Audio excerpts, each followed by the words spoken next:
वेङ्कटनिवासाय श्रीनिवासाय मङ्गलम् लक्ष्मी सविभ्रमालोकसुभ्रूविभ्रमचक्षुषे चक्षुषे सर्वलोकानां वेङ्कटेशाय मङ्गलम् श्रीवेङ्कटाद्रिशृङ्गाग्रमङ्गलाभरणाग्रये मङ्गलानां निवासाय श्रीनिवासाय मङ्गलम् सर्वावयव सौन्दर्य सम्पदा सर्वचेतसां सदा सम्मोहनायास्तु वेङ्कटेशाय मङ्गलम् नित्याय निरवध्याय सत्यानन्दचिदात्मने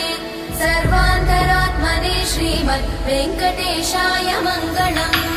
स्वतः सर्वविदे सर्वशक्तये सर्वशेषिणे